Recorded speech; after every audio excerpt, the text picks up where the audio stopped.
조던과 불스 신화에 가장 큰 피해를 입은 선수들에 대한 토론이 여러 방송을 통해 진행되었었습니다. 우선 피해를 입은 선수라기보다는 더 확실하게 이야기를 하자면 조던과의 경쟁에서 패배를 한 선수들이라는 표현이 더 맞는 표현인 것 같고, 스포츠라는 건 경쟁이 가장 궁극적인 목표이니만큼 이런 토론 역시 사람들의 관심을 받게 되는 건 당연한 일이라는 생각이 듭니다. 그리고 이런 토론이 생기는 이유 자체가 마이클 조던이 현역에 있을 당시엔 우승 여부를 떠나서 전설로 남게 된 선수들이 엄청 많았던 시절이기 때문에 더욱 큰 관심을 모으게 되는 것 같습니다. 아무튼 그런 마이클 조던과 불스라는 벽에 가로막혀서 우승이라는 목표를 결국 달성하지 못한 채 커리어를 마감해야 했던 기라성 같은 선수들이 과연 누가 있는지 한번 알아보도록 하겠습니다.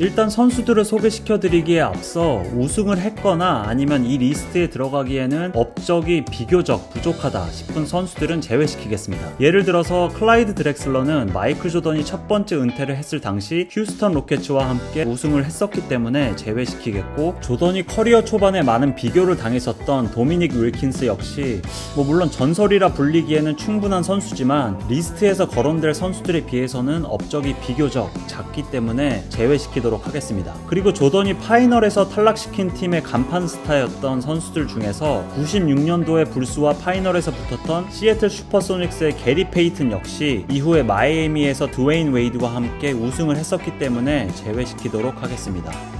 그럼 우선 가장 먼저 거론될 선수로는 많은 분들이 공감하실 테지만 지금은 NBA 해설가로 활발히 활동하고 있는 찰스 바클리입니다. 일단 이 둘은 농구 외적으로도 굉장히 가까운 사이였고 요즘에는 서로 연락을 안 한다는 이야기가 있긴 한데, 아무튼 이 둘은 현역 당시에도 그랬고 은퇴 후에도 친하게 지내는 절친으로 유명했습니다. 여기서 찌라시 같은 썰을 하나 풀자면, 골프 선수인 타이거 우즈가 예전에 섹스 스캔들 사건이 터지게 되었을 당시 타이거 우즈의 변호사가 제발 마이클 조던과 찰스 바클리랑 친하게 지내지 말라는 조언을 했었다고 합니다. 그만큼 골프밖에 모르는 범생이 같은 선수였던 타이거 우즈를 조던과 찰스 바클리가 물들여놨다라는 썰이 있었는데, 이거는 무슨 근거가 있거나 한 이야기는 아니니까 그냥 재미로만 들어주시고, 아무튼 그렇게 조던과 찰스 바클리는 절친으로 유명한 사이였습니다.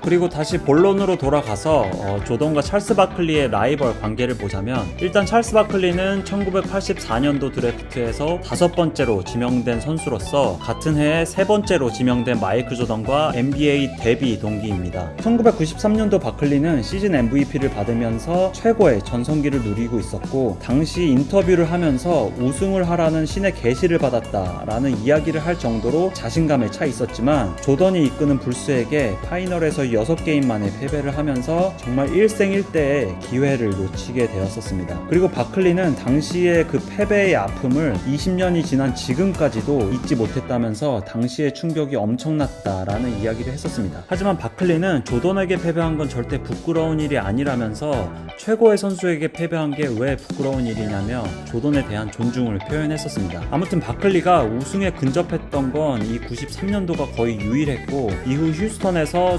97년도에 서부 컨퍼런스 파이널에 진출하며 대권에 다시 한번 도전을 했지만 칼 말론과 존 스타튼이 이끌던 유타 재즈에게 6게임 만에 패배를 하면서 다시 한번 우승의 꿈이 좌절되었었습니다. 다음으로는 이 주제로 방송에서 토론이 진행되었을 당시에 패널로 나왔던 맥그레이디와 폴 피어스가 모두 지목한 유타 재즈의 칼 말론입니다. 일단 저 역시 이 토론에서 거론되는 선수들 중에 가장 뛰어난 선수는 칼 말론이라는 생각을 합니다. 칼 말론은 현재까지도 역대 최고 득점을 올린 선수 2위에 올라있고, 저는 개인적으로 역대 최고의 파워포워드는 팀 덩컨이라는 생각을 하는데, 만약 칼 말론이 우승 반지를 한 번이라도 꼈었더라면 생각이 달라졌을 수도 있다라는 생각을 합니다. 그만큼 칼 말론은 커리어적으로나 아니면 개인 기량으로나 이 토론에서 언급되는 선수들 중 최고라고 생각을 합니다. 칼 말론은 조던보다 1년 후인 1985년도 드래프트에서 13번째 픽으로 데뷔를 했고, 다들 잘 아시겠지만 97년도, 98년도에 존 스타튼과 함께 유타 재즈를 NBA 파이널로 이끌면서 불스를 상대로 2년 연속 대권에 도전을 했었지만 두 번 모두 6게임 만에 패배를 하면서 조던의 조던에게 무릎을 꿇었었습니다. 이후 칼 말론과 존 스타튼이 이끌던 유타 재즈는 하락세에 접어들었고 2003년도에 칼 말론은 미니멈 연봉을 받으면서 샤킬 오닐과 코비 브라이언트가 있던 LA 레이커스로 이적을 하면서 우승을 다시 한번 노려봤지만 결국 실패를 했었습니다. 이후 프리에이전트가 된 후 무릎 수술을 받았었고 또 코비 브라이언트의 와이프와 엮인 이런 사적인 문제까지 휘말리면서 다소 논란을 일으켰었습니다. 그리고 결국 2005년도에 은퇴를 발표하면서 19년의 커리어를 무관의 제왕으로 남으면서 마무리 짓게 되었었습니다. 저는 개인적으로는 98년도 불스에게 패배한 후에 그가 했던 뭔가 참담하다고 느껴졌었던 그 인터뷰가 아직까지도 인상 깊게 남아 있습니다.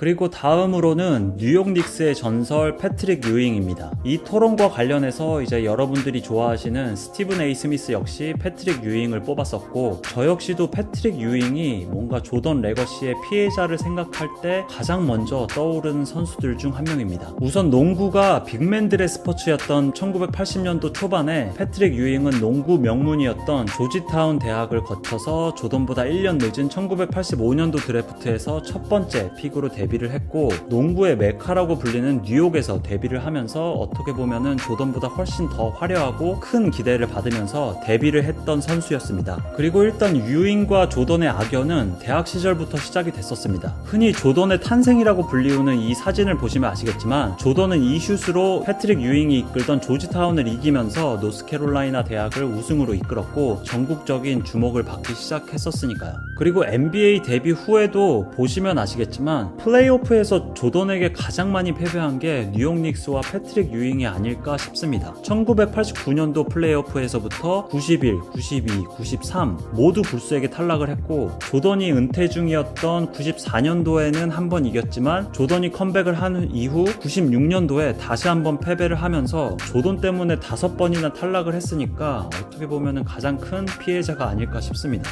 그리고 조던이 은퇴를 했을 당시였던 94년도엔 동부 컨퍼런스 파이널에서 피펜이 홀로 이끌던 불스를 게임 7만에 이기고 파이널에 올라갔었지만 당시 하킴 올라주원이 이끌던 휴스턴 로켓츠와 게임 7까지 가는 접전 끝에 패배를 하면서 정말 아깝게 우승을 놓치게 되었었죠. 그리고 이게 유잉의 가장 뼈아픈 패배가 아니었을까 싶습니다. 이후 조던이 두 번째 은퇴를 한 후 1999년도에 파이널에 다시 진출하게 되었지만 당시에 패트릭 유잉은 이미 팀의 주축 라인에서는 좀 밀려나 있는 상태였고 파이널에서는 부상으로 인해서 첫 두 게임만 출전하면서 상대팀이었던 스퍼스를 상대로 다시 한번 뉴욕이 우승에 실패하는 걸 지켜봐야만 했습니다. 이게 정말 스포츠에는 만약이라는 거는 없다고 하지만 제 개인적인 생각으로는 조던이 아니었더라면 정말 패트릭 유잉은 한 번은 우승하지 않았을까라는 생각이 드는 선수입니다. 그럼 마지막으로 뽑은 선수는 인디애나 페이서스의 전설 레지 밀러입니다. 사실 레지 밀러도 플레이오프에서 조던과 붙었던 건 1998년도 딱 한 번밖에 없었기 때문에 딱히 조던 때문에 우승을 못했다라고 하기는 좀 그렇지만 그 98년도 동부 컨퍼런스 파이널에서 시카고 불스에게 패배한 게 정말로 뼈아픈 패배였습니다. 그게 어느 정도였냐면 저는 정말 이 시리즈에서 마이클 조던과 불스가 질 수도 있겠다라는 생각을 했었고 제가 이 농구 유튜브를 시작하고 나서 꼭 다뤄보고 싶었던 게 바로 이 98년도 불스와 페이서스의 시리즈였습니다. 이때 레지 밀러가 이끌던 페이서스는 당시 정말로 불스를 잡을 수 있었어요. 뭐 그렇다고 해서 꼭 우승을 했을지는 모르는 거지만 아무튼 이 시리즈가 저에게도 굉장히 인상 깊게 남아 있습니다. 그리고 만약 조던이 98년도 이후에 은퇴를 하지 않았다면 계속 우승을 할 수 있었을까? 라는 질문에 저는 아니라고 생각을 하는 이유가 바로 이 시리즈 때문이에요. 왜냐하면 제가 아직도 기억하는 게 이 시리즈를 보면서 조던도 그렇고 불스라는 팀 자체가 굉장히 많이 지쳐 있었다라는 게 뚜렷하게 보였습니다. 그리고 제 기억으로는 조던과 불스가 겪었던 정말 마지막 위기였다? 라고 기억에 남아 있습니다. 만약에 제가 그 더 라스트 댄스를 보고 나서 혹시라도 제가 더 자세하게 커버할 수 있는 부분들이 있겠다라는 생각이 들면은 이 시리즈에 대해서 영상을 한번 따로 만들어 보겠습니다. 아무튼 그렇게 98년도 컨퍼런스 파이널에서 불스를 게임 7까지 몰아붙이면서 우승에 가깝게 다가갔었지만 결국 불스와 조던이라는 벽을 넘지는 못했었고, 조던이 은퇴를 한 이후 2000년도에는 파이널에 올라가면서 다시 한번 우승에 도전을 했지만 그때는 이제 샤킬 오닐과 코비가 이끄는 레이커스에게 패배를 하면서 레지 밀러 역시 무관의 전설로 남게 되었습니다. 아무튼 이 외에도 조던과 불스의 신화로 인해서 우승 반지를 껴보지 못한 채 은퇴를 해야 했던 선수들이 더 있겠지만, 제가 거론한 이 선수들이 언론에서도 그렇고 저 역시도 생각하는 가장 대표적인 선수들이 아닐까 싶습니다. 혹시 이 외에도 생각나는 선수들이 있다면 댓글에 남겨주시고 좋아요와 구독도 부탁드리며 시청해주셔서 감사합니다.